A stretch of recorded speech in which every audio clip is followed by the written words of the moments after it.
యువ సామ్రాట్ అక్కినేని నాగచైతన్య నటిస్తున్న తాజా చిత్రం తండేల్. దాదాపు 100 కోట్ల బడ్జెట్ తో ఈ సినిమాను గీతా ఆర్ట్స్ బ్యానర్ పై నిర్మిస్తున్నారు.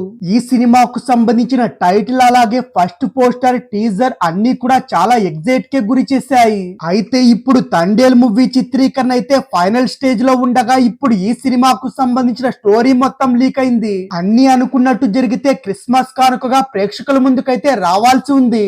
అయితే ఇదే సమయానికి గేమ్ చేంజర్ వచ్చేలా ఉండడంతో డేట్ మార్చే అవకాశం అయితే కనిపిస్తుంది. ఇకపోతే రిలీజ్ సంగతి పక్కన పెడితే ఈ సినిమా కథ ఏంటో చాలా ముందుగానే బయట పెట్టేశాడు నిర్మాత బన్నీ వాసు. తన ప్రొడక్షన్ లో తెరకెక్కుతున్న కొత్త చిత్రం ఆయ్ ప్రమోషన్స్ లో భాగంగా ఇచ్చిన ఇంటర్వ్యూలో తండేల్ కథను విడమర్చి చెప్పేశాడు బన్నీ వాసు. తండేల్ అనేది వాస్తవంగా జరిగిన కథ. 21 మంది జాలర్లు శ్రీకాకుళంలోని మచిలేశ్వరం అనే గ్రామం నుంచి అయితే గుజరాత్ దగ్గర పనిచేయడానికైతే కాంట్రాక్ట్స్ బేస్ మీద వెళ్లారు. అక్కడి నుంచి సముద్ర మార్గంలో పాకిస్తాన్ కైతే తక్కువ సమయంలోనే వెళ్లిపోవచ్చు.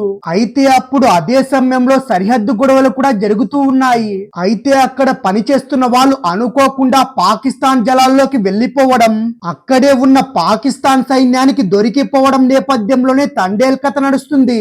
వాళ్ళు పాకిస్తాన్ సైన్యానికి దొరికిందైతే చాలా సంక్లిష్టమైన సమయంలో. అప్పుడే కాశ్మీర్ లో ఆర్టికల్ 371 అయితే వచ్చింది. అదే సమయంలో మన భారతదేశంలో ఒక టెర్రర్ అటాక్ కూడా జరిగింది. ఇలా 3 ఏళ్లలో చాలా కీలకమైన 3 ఘటనలు కూడా జరిగాయి. ఇదంతా జరుగుతున్న సమయంలోనే 21 మంది జాలర్లు అయితే అక్కడ చిక్కుకుపోయారు. అయినా సరే చాలా తక్కువ సమయంలోనే వాళ్ళు బయటకైతే రాగలిగారు. ఇంతకీ ఆ 21 మంది జాలర్లు పాకిస్తాన్ సైన్యం నుంచి ఎలా భారతదేశానికి తిరిగి వచ్చారనేది సినిమా కథాంశం. ఇకపోతే ఇందులో ఒక అందమైన ప్రేమ కథ కూడా ఉంటుంది.